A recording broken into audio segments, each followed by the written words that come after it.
आदाब, नमस्कार। मैं मेराज अहमद। आज हम सरायमीर बॉम्बे ढाबा पे मौजूद हैं। आज हमारे साथ अबू आसिम आजमी साहब हैं, जो समाजवादी पार्टी महाराष्ट्र के प्रेसिडेंट हैं और वर्तमान में मानखुर्द असेंबली सीट से ये एमएलए भी हैं। पिछले 3 बार से भी ये एमएलए हैं। और अगर हम इनके इंट्रोडक्शन की बात करें तो 2002 से 2008 तक ये राज्यसभा के मेंबर भी रह चुके हैं। देश के अलग अलग मुद्दों पे जो सेंसेशनल मुद्दे हैं, जो बर्निंग इशू हैं, उन पे ये बेबाकी से फियरलेसली और मुखरता के साथ अपनी बातचीत रखते हैं और सुर्खी में बने रहने क्या कोई इनसे कला सीखे। तो सर, आपका बहुत बहुत स्वागत है हमारे चैनल पे। शुक्रिया, आपका बहुत धन्यवाद। पहला सवाल आपसे ये है, आपको क्यों ऐसा लगता है कि बीजेपी मुसलमानों की सबसे बड़ी शत्रु है और अदर पार्टी मुसलमानों को डरा रही है, अपने बयानों के आधार पे अलग अलग तरीके से इनसिक्योरिटी पैदा कर रही है? आपको ऐसा क्यों लगता है?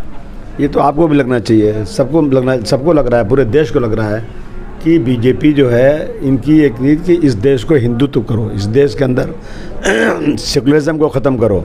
बीजेपी हमारे इंटरनल मैटर में मजहबी मामलात के अंदर देखिए 3 तलाक के मामले में उन्होंने बिल लाया। अब वो कह रहे हैं कि यूनिफॉर्म सिविल कोड के बारे में। देखिए, इस मुल्क में हर व्यक्ति को, हर शख्स को अपने मज़हब पर चलने की पूरी छूट है, ये संविधान से है। अगर हम इस मुल्क के अंदर शादी ब्याह, अपने जायदाद का लेन देन अगर हम कुरान शरीफ के मुताबिक करते हैं तो बीजेपी कह रहे हैं हम मुल्क में कानून बनाएंगे, आपको हिसाब से करना पड़ेगा। बीजेपी जो है एनआरसी सीए ला करके मुसलमानों का को कहती है कि आप अपने दादा का, अपने परदादा का यहाँ ला कर सर्टिफिकेट बताओ, आप कहाँ के। ये ऐसी चीज़ें, बहुत सारी चीज़ें हैं। बीजेपी मस्जिद मंदिर का झगड़ा हमेशा खड़ा कर देती है। बीजेपी हमेशा किसी न किसी मुसलमान को आतंकवाद के नाम पर पकड़ लेती है, मस्जिदों को, स्कूलों को आतंकवाद का अड्डा कहती है। ये खुलेआम है ना। तो सबको, जब बीजेपी इतनी बड़ी पार्टी है, वो किसी मुसलमानों को टिकट देती नहीं, कभी मुस्लिम को मिनिस्टर बनाने को तैयार नहीं होती है। तो फिर बीजेपी जो है एक सामुदायिक पार्टी, इसलिए हमें ऐसा लगता है। हम आते हैं दूसरे सवाल पे। ओवैसी साहब उत्तर प्रदेश की सियासत में अपने कदम रख चुके हैं। इससे तमाम सारे दल को, जैसे समाजवादी पार्टी है, बहुजन समाज पार्टी, इनके लिए इनसिक्योरिटी बढ़ गई क्योंकि मुसलमान का वोट बट रहा है। आपकी भी इससे इनसिक्योरिटी बढ़ रही है, जिस दल से आप बिलोंग कर रहे हैं। इस पर आपकी क्या राय है? नहीं, मेरी पार्टी को कोई डर किसी से नहीं है। समाजवादी पार्टी एक मजबूत पार्टी है जिसके पास हर तरह का वोट बैंक है। समाजवादी किसी से कोई फियर नहीं है। हाँ, ये ज़रूर है कि हमारे वोट बैंक में उससे जो कोई हिस्सा लेगा, सरकार नहीं बनाएगा। जब कोई सरकार बनाए तो ज़रूर इलेक्शन लड़े, लेकिन जिसको सरकार बनानी ही नहीं है, सिर्फ वोट लेना है, तो ऐसे लोगों को वोट नहीं देना चाहिए। हमें कोई डर नहीं। अखिलेश यादव ने, समाजवादी पार्टी के चीफ, उन्होंने छोटे दलों का इनविटेशन सारे लोगों को कहा है कि छोटे दल हमसे अलायंस कर सकते हैं क्या, अगर असदुद्दीन ओवैसी तैयार हो रहे हैं। हालांकि उन्होंने कहा भी कि डिप्टी सीएम पद के लिए डिमांड भी रखी है कि अगर उस पर एग्री हो जाते हैं तो क्या लगता है आपको कि इस पर फ़ायदा होने वाला है अगर अलायंस हो जाता है समाजवादी पार्टी को? नहीं, समाजवादी पार्टी अलायंस सारी सेकुलर पार्टियों से करने को तैयार है। समाजवादी पार्टी जो है किसी से फियर नहीं करती है। और जहाँ तक सवाल पैदा होता है कि इनके इलेक्शन लड़ने समय कोई फ़र्क पड़ता है इनके साथ अलायंस करने का, देखिए ऐसा है कि जो लोग ये बार बार बात करते हैं deputy chief minister, who is deputy chief minister? जितने कैबिनेट मिनिस्टर हैं वो सब डिप्टी चीफ मिनिस्टर हैं। डिप्टी चीफ मिनिस्टर के पास क्या पावर रहता है, बता दीजिए मुझे आप। ये तो सिर्फ पोलराइज़ करने के लिए ये ऐसी बातें लाई जाती हैं ताकि कहीं ना कहीं पोलराइजेशन हो और बीजेपी को फ़ायदा हो। आपने अगर आसाम का इलेक्शन देखा होगा तो वहाँ पे यूडीएफ ने अलायंस किया था कांग्रेस पार्टी से। यूडीएफ बीजेपी से तो कर नहीं सकती, बीजेपी एक सांप्रदायिक पार्टी है। तो उनका इशू था बीजेपी वालों का कि अब जो है कांग्रेस अगर सत्ता में आएगी तो ये मुसलमान बदरुद्दीन अजमल मुख्यमंत्री बनेगा, जबकि ऐसी कोई बात ही नहीं थी। ये दाढ़ी वाला मोटा, ये मुसलमान मुख्यमंत्री बनेगा। तो ये क्यों कह रहा था कि इससे पोलराइजेशन होता है। आपने इसके पहले भी सुना होगा, गुजरात में जब इलेक्शन हो रहा था और अहमद पटेल साहब को कहीं कोई चीफ मिनिस्टर नहीं बनना था, तो वहाँ पे क्या कह रहे थे बीजेपी के लोग, मोदी जी क्या कह रहे थे, अगर कांग्रेस को वोट दिया जीते तो यहाँ मुख्यमंत्री बनेगा अहमद पटेल। क्या आपको कबूल है? यानी अगर मुसलमान किसी अच्छी सीट पर आएगा तो उनको कबूल नहीं है। इससे पोलराइजेशन करने के लिए इस तरह की बातें लोग करते हैं। तो आपको क्या लगता है, मुसलमानों को कैबिनेट में आना चाहिए कि नहीं? अरे आते हैं, क्यों नहीं आते? कितने कैबिनेट मिनिस्टर बनते हैं समाजवादी पार्टी में, कितने मिनिस्टर कैबिनेट रहे हैं, हर जगह रहते हैं। अच्छा, ठीक है। हम एक सवाल इसी में आपसे काउंटर पूछ रहे हैं कि समाजवादी पार्टी क्या डिप्टी चीफ मिनिस्टर बनाएगी अगर पावर में आती है, किसी को भी, किसी मुसलमान को स्पेसिफिकली? आप किसी पार्टी के स्पोक्समैन बन के तो नहीं आए हैं ना, मैं ये पूछना बिल्कुल नहीं, बिल्कुल नहीं, बिल्कुल नहीं। जो हैं वही सवालात आपके आ रहे हैं जो पोलराइजेशन करना चाहते हैं। मैं ऐसी कोई बात नहीं कर रहा। मैंने कहा ना कि मेरी पार्टी एक नहीं, जो भी कैबिनेट मिनिस्टर होता है वो डिप्टी चीफ मिनिस्टर के बराबर ही होता है। समझा आपने? ऐसे सवालात पूछ के ये इस देश में मुसलमानों को क्यों रुस्वा करना चाहते हैं लोग? मुसलमान भी इस मुल्क का रहने वाला है। आप मुसलमान सेकुलर है। मुसलमानों ने कभी ज़िंदगी में हमेशा मुसलमानों ने हिंदुओं के साथ रह करके अपना काम किया है, और इस देश में आज़ादी के बाद से मुसलमानों ने अपना लीडर हमेशा हिंदुओं को बनाया है, क्योंकि मेजॉरिटी के साथ मुसलमान रहता है। अब ये ऐसी चीज़ें ला करके कुछ लोग आके ऐसी बातें करके पोलराइज करके बीजेपी को फ़ायदा पहुंचाना चाहते हैं। तो ओवैसी साहब को आप मुस्लिमों का रहनुमा नहीं मानते हैं? आपके पास और कोई सवालात नहीं क्या? आपके पास नहीं? आपको आप वही आप शुरू से वही सवाल। अरे भाई, मुसलमानों को रहनुमा का मतलब क्या होता है? जो आदमी 100 साल से पार्टी चला रहा हो, क्यों नहीं डिप्टी चीफ मिनिस्टर बना लिया अपने यहाँ? अब दूसरी बात कीजिए, अगर वही सवाल करना है नहीं, अगर आपको और आपको सिर्फ पोलराइजेशन करना है तो आप मेरे सवाल कीजिए। पोलराइजेशन की बात नहीं है, हमने उसमें सवाल पूछा। खैर, हम पूछते हैं समाजवादी पार्टी 2022 में क्या बड़े मुद्दे होंगे जिसको लेकर के धरातल पे उतरने वाली? समाजवादी पार्टी सिर्फ और सिर्फ डेवलपमेंट का मुद्दा लाएगी। डेवलपमेंट का मुद्दा, फियरलेस देश हो, हर आदमी बिना खौफ के यहाँ रहे, हर आदमी के साथ इंसाफ हो, ज़ात धर्म के नाम पर किसी के साथ नाइंसाफ़ी ना हो, और डेवलपमेंट यहाँ पर हो। समाजवादी पार्टी ने जो 2012 से 17 तक किया है ना, वही काम गिनाने के लिए हमारे लिए इतना काफ़ी है कि किसी पार्टी के पास उतना काम ही नहीं है। तो क्या बड़ी सौगात होगी अगर समाजवादी पार्टी पावर में आती है? सौगात क्या होगी? सौगात पहले जो दी गई वो सौगात रहेगी, जो काम किया जाएगा।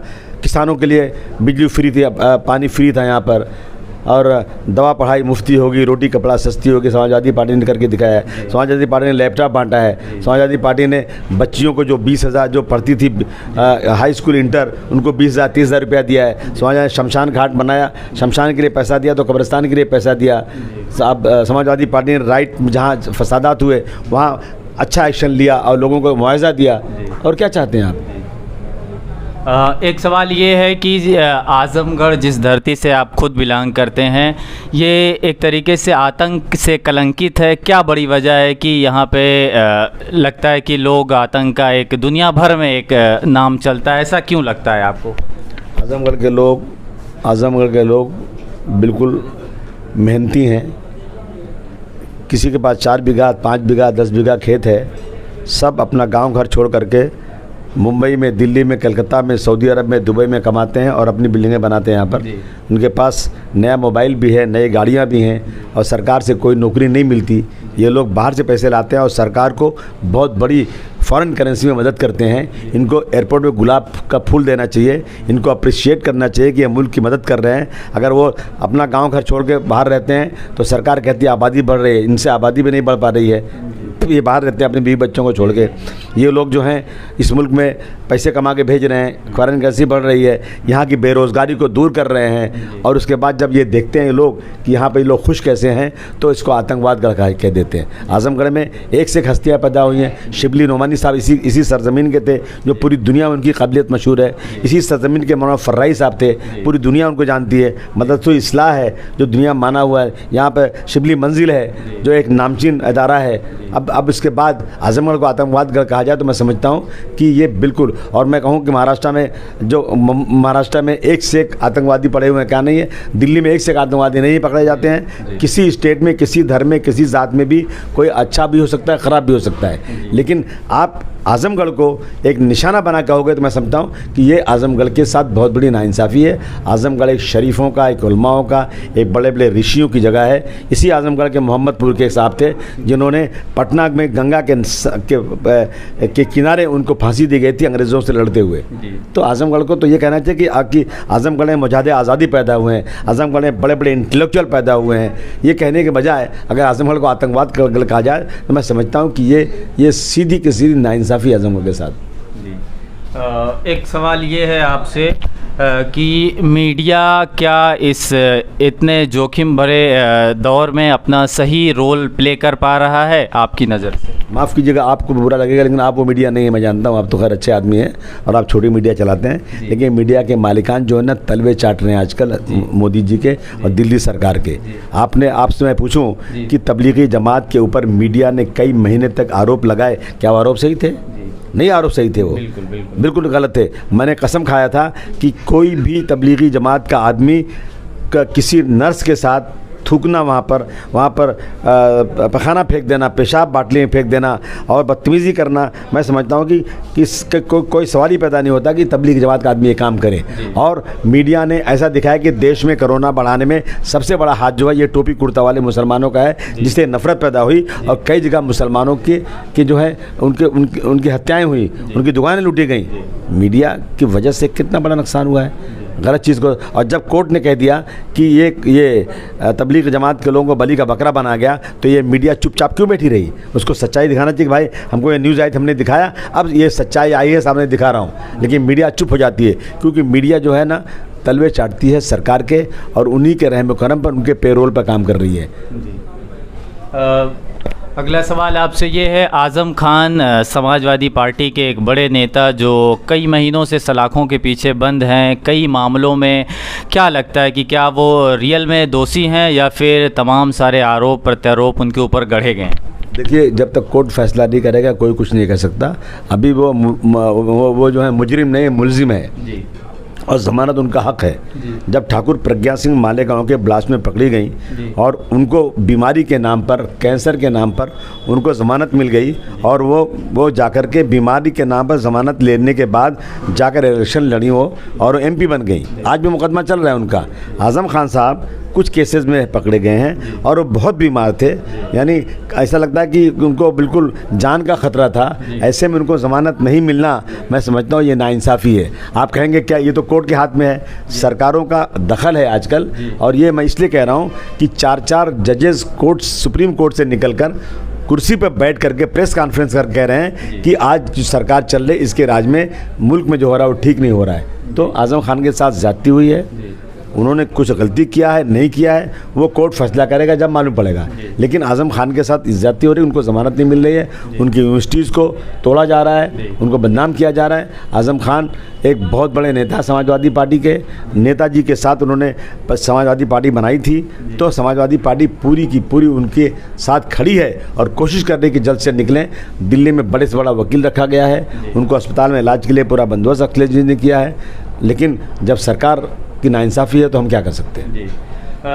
क्या आपको ऐसा लगता है कि जो स्वायत्त संस्थाएं हैं, ऑटोनॉमस इंस्टीट्यूशन हैं इस मुल्क में, वो इंडिपेंडेंटली काम कर पा रहे हैं? चाहे CBI ले लें, सुप्रीम कोर्ट जुडिशरी की बात कर लें, ED की बात कर लें, इनकम टैक्स डिपार्ट की बात कर लें, क्या वो स्वतंत्र रूप से काम कर पा रहे हैं? मुझे नहीं लगता कि स्वतंत्र रूप से काम कर रहे हैं, क्योंकि जब फ़ोन टेपिंग किया जा रहा है लोगों का, लोगों को डराया जा रहा है और जहां जिसने कुछ उल्टा बोला सीधा उसको जो है उस पर इनकम टैक्स की, CBI की, ED की रेड डाल दी जाती है। मैं समझता हूं कि ये बदले की भावना है और ये एक टॉक ऑफ द टाउन बन चुकी बातें ये कि इन सब चीज़ों पे सरकार अपनी गिरफ्त रखती है, उनको फ्रीली काम करने नहीं मिल रहा है। CA NRC का मुद्दा जिस हिसाब से गहराया हुआ था, ये तो कोविड की वजह से मिटिगेट हो गया, कम हो गया, लेकिन होम मिनिस्टर अमित शाह जी कह रहे हैं कि जैसे ही कोविड कम्प्लीटली ख़त्म होता है तो फिर से NRC इम्प्लीमेंट की जाएगी। तो आपकी इस पे क्या राय है सर? समाजवादी पार्टी की सरकार आएगी तो यूपी में बिल्कुल उसको इम्प्लीमेंट नहीं किया जाएगा, ये पक्की बात है। देश में इतना बड़ा इसका आंदोलन हुआ है, इसीलिए हम चाहते हैं कि 2022 में यहाँ पे बीजेपी की सरकार ख़त्म होना चाहिए और दिल्ली में भी बीजेपी की सरकार 2024 में ख़त्म होना चाहिए, क्योंकि ये लोग इस देश के अंदर हिंदू मुस्लिम के नाम पे ये काम कर रहे हैं। मुसलमान को नहीं मिलेगा और बाकी गैर मुस्लिम को, नॉन मुस्लिम्स को किसी न किसी बहाने से उनको परमिट मिल जाएगा रहने के लिए। तो आपने पहला सवाल मुझे किया था कि आपको क्यों लगता है कि बीजेपी मुसलमानों के ख़िलाफ़ है। आप इसका जवाब इसी में ढूंढ लीजिए ना। CAA, NRC ऐसी चीज़ें लागू करेंगे तो ये तो नाइंसाफ़ी है। जो आदमी जहाँ पैदा हुआ वो उसका मुल्क है। बिल्कुल। आपसे अगला सवाल ये है, अगर हम 348 निज़ामाबाद विधानसभा की बात करें तो यहाँ काफ़ी कोलाहल मचा हुआ है एक तरीके से। कौन कैंडिडेट होगा समाजवादी पार्टी का? चूँकि बहुत सारे सपाई ऐसे हैं, अभी हमने ग्राउंड रिपोर्टिंग अलग अलग जगहों पे कर रहे थे, तो वो सपा के तो एक तरीके से हम कह सकते हैं कि लॉयल हैं, लेकिन आलम बदी साहब जो एक पुराने लीडर हैं समाजवादी पार्टी के, उनके खिलाफ़ बहुत भारी असंतोष और असंतुष्टि है उनके खिलाफ़। तो क्या लगता है कि ऐसा क्यों है? उन्होंने काम नहीं कराया या फिर जनता क्यों उनसे नाराज़ है? मैं सोचता हूँ आलम बदी साहब एक बहुत शरीफ आदमी हैं, नॉन करप्ट आदमी हैं। अब जनता क्यों नाराज़ है, लोकल मैटर है। मैं तो यहाँ नहीं रहता हूँ, मैं तो बॉम्बे रहता हूँ। अब ये टिकट उनको देना चाहिए या नहीं देना चाहिए, जनता क्या चाहती है, ये तो हमारे राष्ट्रीय अध्यक्ष श्री अखिलेश जी के ऊपर डिपेंड है। वो सर्वे करवाएंगे, जनता से बात करेंगे और उस टिकट देंगे जिसको देना होगा। लेकिन मैं तो समझता हूँ कि ये वोट जो है ना, ये पार्टी का होना चाहिए, ये किसी व्यक्ति का नहीं होना चाहिए। अगर समाजवादी पार्टी अब की बार बीजेपी को हरा रही है, और अगर नहीं, ये टॉक ऑफ द टाउन बना हुआ है। आप किसी जहाँ आप बात करेंगे कि बीजेपी को हराने के लिए अब की बार अगर किसी के पास ताकत है तो समाजवादी पार्टी के साथ है। तो लोगों को समाजवादी पार्टी के साथ रहना चाहिए। अगर थोड़ा एमएलए से कुछ नाराज़गी, कुछ चीज़ें हैं तो वो कुछ ज़ाती चीज़ें हो सकती हैं, किसी की शादी में नहीं गए या किसी को फंड नहीं दिया या किसी से मुलाकात नहीं की, किसी को चाय नहीं पिलाया, ये छोटी छोटी बातें हैं। लेकिन हमें छोटी छोटी बातों को अवॉइड करके बड़ी चीज़, जब कानून बनता है असेंबली में तो समाजवादी पार्टी का कानून बनेगा तो मेरा ये एमएलए भी उसमें शामिल होकर हाथ उठाएगा तो ही मेजॉरिटी बनेगी। इसलिए लोगों को छोटी बातों को अवॉइड करना चाहिए। और कोई चीज़ें हैं तो बैठ के बात करना चाहिए, लेकिन अब की बार सबको मिल करके जिसको टिकट मिले उसको जिताना चाहिए, क्योंकि हमें इस देश की गंगा जमनी तहजीब को बरकरार रखना है। हमें गांधी जी के, मौलाना अबुल कलाम आज़ाद के, हमें रफ़ी अहमद किदवाई के, हमें जवाहरलाल नेहरू के सपनों को साकार करना है। इसलिए हम लोगों को बीजेपी को हटाना चाहिए। हिंदुस्तान में धर्मों, जातियों, पंथों पे और शमशान कब्रिस्तान पे राजनीति क्यों होती है? क्यों नौकरी, बेरोजगारी, महंगाई बड़ा मुद्दा नहीं रहता? चाहे तो किसी भी पॉलिटिकल पार्टी की बात कर ले, बीजेपी गवर्नमेंट पे, वो भी इस मुद्दों पे एकदम ही सवाल नहीं उठा रही। चुनाव आ रहा है, पोलराइजेशन एकदम कायदे से होगा, और अलग अलग पार्टी, हम नाम नहीं लेना चाहते। आप ज़रा समाजवादी का नाम ले लीजिए कि समाजवादी पार्टी ने कौन सी ऐसी बात किया जिससे आपको लगता है धर्म के बारे में समाजवादी पार्टी धर्म के नाम पर वोट लेना चाहते हैं? आप एक मिसाल आप दे दीजिए। आप दे नहीं सकते। समाजवादी पार्टी ने बहुत बड़े बड़े रिस्क लिए हैं देश के कानून को लागू करने के लिए, चाहे हिंदू या मुसलमान हो। कभी समाजवादी पार्टी ने धर्म की राजनीति नहीं किया। और आप अखिलेश यादव जी का एक भी जुमला आज तक ऐसा नहीं बता सकेंगे कि जिसने धर्म के नाम पर राजनीति करके वोट बटोरने की कोशिश की। काम बोलता है, काम करेंगे वोट लेंगे, और ये होना चाहिए। मैं तो कहता हूँ कि एक ऐसा कानून बन जाना चाहिए कि किसी व्यक्ति ने मुस्लिम हिंदू नाम लिया, मंदिर मस्जिद नाम लिया, उसकी पार्टी को हमेशा के लिए बैन कर दो, उसको इलेक्शन लड़ाई बंद कर दो। मुद्दा होना चाहिए, वो सिर्फ और सिर्फ मुद्दा होना चाहिए डेवलपमेंट का। और दूसरी चीज़, जो पार्टियां, मैं कह रहा हूं, पता नहीं कानून में कितना इसमें दम होगा कि जो लोग अपना मैनिफेस्टो बनाते हैं, मुझसे कहते हैं मुझे वोट दो, मैं तुम्हें ये दूंगा। मैनिफेस्टो का मतलब यही हुआ ना, तुम मुझे जिताओ मैं तुम्हारी सड़क बनाऊंगा, तुम मुझे जिताओ मैं कॉलेज अस्पताल बनाऊंगा। ये लिख के देते हैं, मैनिफेस्टो में छापते हैं। सरकार को, हमारे राष्ट्रपति को चाहिए कि हर जितने भी मैनिफेस्टो पार्टियों के आते हैं उसको सबको लेकर के रजिस्ट्रेशन कर ले, और अगर पार्टियां उस पर काम नहीं करती हैं तो 6 महीने में उस पार्टी को कैंसिल कर दे। आप मुझसे वोट मांग रहे हो, मुझे कुछ देने का वादा कर रहे हो, और आप, मैंने आपको वोट दे दिया, जिता दिया, और आपने उस पर काम ही नहीं किया। This is cheating. 420 का केस करके ऐसी पार्टियों कर दो, चाहे कोई पार्टी भी हो। ये मेरा अपना सोचना है। किसान का मुद्दा जिस हिसाब से गहराया हुआ है, करीब साल भर से 3 एग्रीकल्चरल लॉ हैं जिसको लेकर के एक कोलाहल मचा हुआ है, एक असंतुष्टि है किसानों के अंदर। सरकार जबकि ऑन द अदर हैंड कहें कि वो कह रही है कि तीनों कानून सही हैं, ये किसान के हित में है, और सरकार ये भी कह रही है कि इस मुद्दे पे जो अपोजिशन की पार्टी है वो अपनी राजनीति चमका रही है। जो टिकट हैं, जो किसान हैं, वो 1 2 4 5 नहीं हैं, वो बहुत बड़ी तादाद में, हज़ारों की तादाद में हैं। वो किसी पॉलिटिकल पार्टी के नहीं हैं, वो सब ओरिजिनल किसान हैं। आपको अगर एक रैली करना है, लोगों को बुलाना है, तो आपको कितनी मेहनत करनी पड़ती है 200-500 आदमी जमा करने के लिए। आप खुद इस बात को सोच लो। ये जो ऐसा है ना कि आप अगर हिस्ट्री पढ़ेंगे तो जब अंग्रेज़ यहाँ आया था ईस्ट इंडिया कंपनी लेके, और जब सरकार अंग्रेज़ की बनी तो अंग्रेज़ों ने किसानों पर बहुत बड़ा टैक्स लगाया, और किसान अपना जो गल्ला पैदा करता था बाज़ार में बेचता था, थोड़ा अपने घर में रखता था।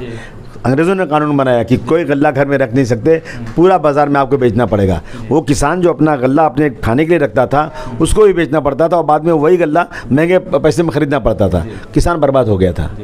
आज आप मुझे कह रहे हैं कि मैं आपको मदद कर रहा हूँ 3 कानून बना के। मैं कह रहा हूँ साहब मुझे ये कानून नहीं पसंद है, इस कानून से मेरा नुकसान हो रहा है, तो आपको क्या फ़र्क पड़ता है? आप उसको ख़त्म दीजिए। मैं 1 आदमी नहीं, 2 आदमी नहीं, 5 आदमी नहीं, 10 आदमी नहीं, कई 100 लोग शहीद हो गए और बैठे हुए हैं धरने पर, उठने को तैयार नहीं है। किसानों का बड़ा नुकसान हो रहा है, उसके बाद सरकार कहती है नहीं हम कानून हटाएंगे नहीं। तो ये सरकार उसी रास्ते पर चल रही जिस रास्ते पर अंग्रेज़ चल रहा था ईस्ट इंडिया कंपनी को बढ़ाने के लिए। मैं समझता हूँ कमिटमेंट है इस सरकार का, जो कानून को नहीं हटा रही है अंबानी और अदानी के साथ। ये लोग उनके साथ कमिटमेंट कर चुके हैं कि हम किसानों को बर्बाद करेंगे और आपको आबाद करेंगे। मेरा कहना है कि ये सिर्फ किसानों का मसला नहीं है, ये 130 करोड़ भारतवर्ष की जनता का मसला है। पूरी जनता को इसके खिलाफ खड़े हो जाना चाहिए और इस कानून को हटाना चाहिए, नहीं तो सरकार को हटा देना चाहिए। भारतीय जनता पार्टी का कोई काम आपको लगता है कि जो अभी इतना टेन्यूर हो चुका है उनका, लोकसभा में सेंट्रल की बात करें चाहे तो यहाँ पे 2017 से इनकी सरकार, कोई काम लगता है कि जो सही तरीके से उन्होंने सक्सेसफुली एग्जीक्यूट किया हो? मुझे तो नज़र नहीं आ रहा। मैं आपसे पूछूं कोई ऐसा काम हो तो बताइए मुझे तो कोई नज़र। मैं आपके ही पर्सपेक्टिव से, नज़रिए से जानना चाहता हूं। नहीं, मैं तो याद कर रहा हूँ, बहुत सोच रहा हूँ, मुझे कोई चीज़ नज़र ही नहीं आ रही। ऐसी चीज़ें नोटबंदी कर देंगे तो आतंकवाद ख़त्म हो जाएगा, और बढ़ गया, कहीं ख़त्म ही नहीं हुआ। मैं रोज़ टीवी खोलता हूँ तो मालूम पाकिस्तान के आतंकवादी कश्मीर में घुसे हुए हैं और झगड़ा कर रहे हैं, और कहते हैं कि ब्लैक मनी ख़त्म हो जाएगी। मैं देख रहा हूँ कि 2000 की नोट बन गई, अगर पैसा ले जाना है तो जेब में डालो, निकल लो, सारा ब्लैक मनी चल रहा है। कह रहे हैं अब जो है ये इलेक्ट्रॉनिक सब जो है लेन देन होगा, बैंक से ऑनलाइन होगा। ऑनलाइन एक मैसेज आता है कि ये बटन दबाओ तो तुमको फ़ायदा होगा, और दबाओ बटन तो मालूम पड़ा कि पैसा पूरा खाते का निकल गया।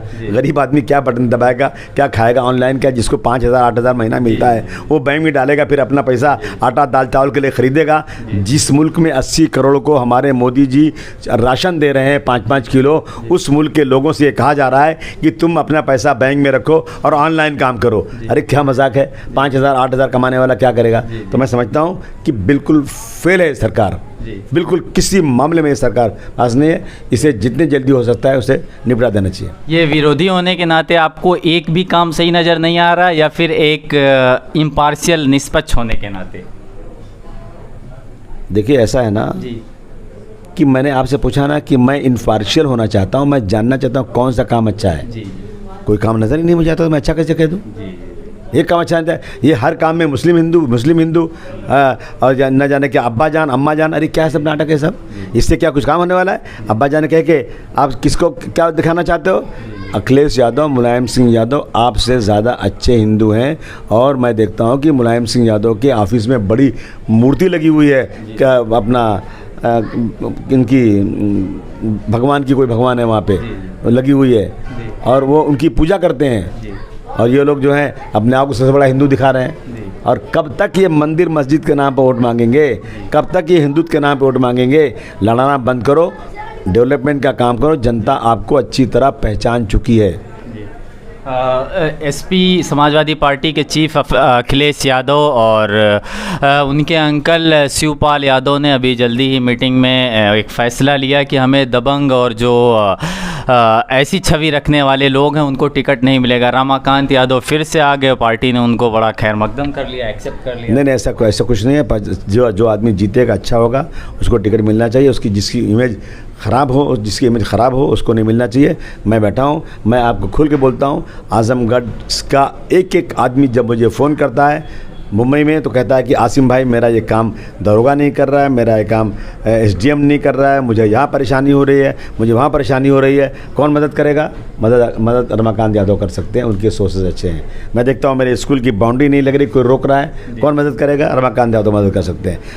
ये सबकी आवाज़ है, एक आदमी की नहीं, सारे लोगों की आवाज़ है। तो मैंने रमाकांत जी को कहा कि इनको पार्टी में लेना चाहिए, और ऐसे आदमी को जो जनता की भलाई का काम करता हो उसे लेना चाहिए। अननेसेसरी कोई प्रोफेशनल बदमाश है, पैसे लेकर लोगों को मारता है, लूटता है, रेप करता है, ऐसे लोगों को पार्टी से बाहर भगा देना चाहिए। 3 नेता का हम नाम ले रहे हैं। अगर हम स्टेट पॉलिटिक्स के उत्तर प्रदेश की बात करें, आदित्यनाथ योगी, अखिलेश यादव और मायावती, कौन सी सबसे अच्छे नेता आपकी नज़र से हैं? मेरी नज़र से तो मैं अखिलेश यादव जी होंगे, लेकिन मेरी नज़र से नहीं, मैं उत्तर प्रदेश की 22 करोड़ जनता की राय, मैं आज के लिए यही काम कर रहा हूँ। मैं 11 ज़िले घूम चुका हूँ और बड़ी बड़ी मीटिंगें 8 बजे 9 बजे से करता हूँ, रात को 2 बजे तक मुंबई से आकर के। मैं सबसे कहता हूँ कि तुम मुझे बता दो कि मेरे मुल्क के लिए, मेरी मिल्लत के लिए कौन सी पार्टी अच्छी है। तो बहुत से लोग जो गुस्से में रहते हैं ना, वो अखिलेश यादव जी को बुरा कहते हैं, फलां को बुरा कहते हैं। तो मैं जब कहता हूं कि मुझे बता दो कौन सा अच्छा काम किया, तो वही लोग कहते हैं आसिम भाई सबसे अच्छी पार्टी समाजवादी है और अखिलेश यादव जी हैं। एक आदमी। हाँ, अब जो ऐसे लोग हैं, कोई धर्म के नाम पर एक दूसरे के खिलाफ रहते हैं, अननेसेसरी रहते हैं, तो वो एक अलग बात है। जिनको इलेक्शन लड़ना है वो एक अलग बात है, लेकिन majority of the people of Uttar Pradesh Akhilesh Yadav को सबसे अच्छा नेता मानते हैं। कितनी सीट से आने वाली है अगर आपके प्रेडिक्शन और पेशी नगुई से बात करें? मैंने तो सब देखा ना, 351 पहले थी, अभी एक बढ़ गई, यहाँ पे 352 हुई है अभी, और अखिलेश जी कह रहे हैं कि 400। मेरे गिनती में अभी तक 352 आई है। अब मैं थोड़ा और दौरा करूँगा तो आगे के खुलासा करूँगा। अगर हम अल्टीमेटली आपसे पूछना चाहेंगे कि आपने ये अपना पॉलिटिकल सफ़र और ये राजनीतिक सफ़र कैसे शुरू किया? आप बिजनेस भी बहुत बड़े बड़े आपके हैं, वो कर रहे हैं, ताकि लोगों को, हमारे दर्शकों को और तमाम सारे देखने वालों को इंस्पायरेशन इससे मिल सके। एक मामूली पुलिस वाला बड़े से बड़े आदमी को डंडे मार के लेकर चला जाता है। वो अगर सलूट मारता है किसी को, तो पॉलिटिकल आदमी को सलूट मारता है। अगर मुख्यमंत्री फ़ोन कर दे और बड़े से बड़ा ऑफिसर बंद कमरे में रहे तो खड़ा हो जाता है, yes sir, yes sir, sir sir, yes sir, sir yes sir. मुझे वो लगा कि ये काम होना चाहिए। मेरी बात नहीं सुनते पुलिस के लोग, अधिकारी मेरी बात नहीं सुनते। मैं इतना बड़ा बिजनेस करता हूँ, इतना नहीं, मैं अब ये बन के दिखाऊंगा, क्योंकि जुल्म ज़्यादती को रोकने के लिए सबसे बड़ा प्लेटफॉर्म यही है, पॉलिटिकल है, पॉलिटिक्स है, और लोगों को मदद करने का भी है।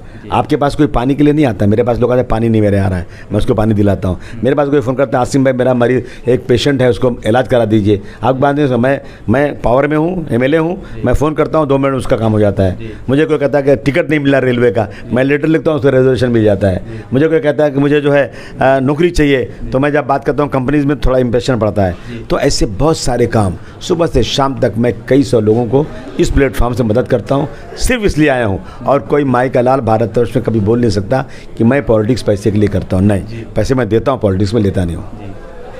ये थे हमारे साथ अबू आसिम आजमी, जो समाजवादी पार्टी के महाराष्ट्र के प्रेसिडेंट हैं, और मान खुद से ये MLA भी हैं, और अलग अलग तरीके के सामाजिक कल्याणकारी काम भी करते हैं। बहुत बहुत शुक्रिया हमारे साथ बने रहे।